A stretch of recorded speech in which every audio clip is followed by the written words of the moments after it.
اور میں یہ سمجھتا ہوں کہ یہ جو بہت سارے ممبران ہیں چونکہ ہم تو ان کو جانتے ہیں، چند ایک ایسے ہوں گے جو کبھی مسجد میں آنے کی جن کو توفیق ہو، وہ مسجد میں نہیں آتے، کبھی سنتے نہیں ہیں، ان کے لیے بھی یہ بات حیران ہو جائے۔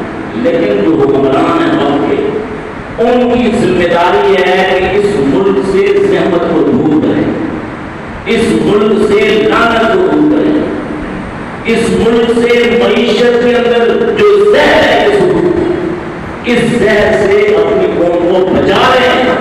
یہ ان کی کامیابی اور کامرانی کی دلیل ہے، ریاست کی بھی، عوام کی بھی، حکمرانوں کی بھی۔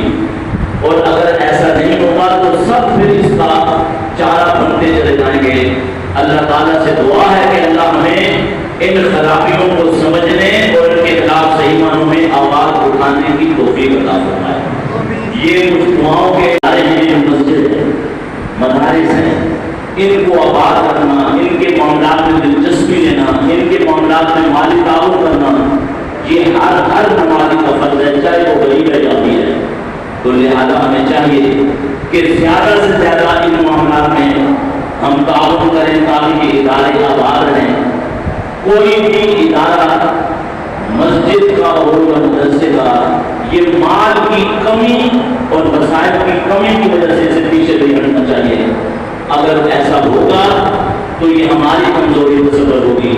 لہذا زیادہ سے زیادہ مالی تعاون کریں، زیادہ سے زیادہ اس میں چندہ دیں، اور یہ بھی یقین کریں کہ یہ جو ہم اللہ کی دعوت دے رہے ہیں، ہو سکتا ہے ہم تھوڑا سا دے رہے ہیں، لیکن یہ معمولی جو صدقہ ہے یہ ہماری نجات کا ذریعہ بن سکتا ہے، کامیابی کا ذریعہ بن سکتا ہے، خوشحالی کا ذریعہ بن سکتا ہے، مال جان عزت آبرو کے تحفظ کا ذریعہ بن سکتا ہے۔ اللہ تعالیٰ ہمیں عمل کی توفیق عطا فرمائے۔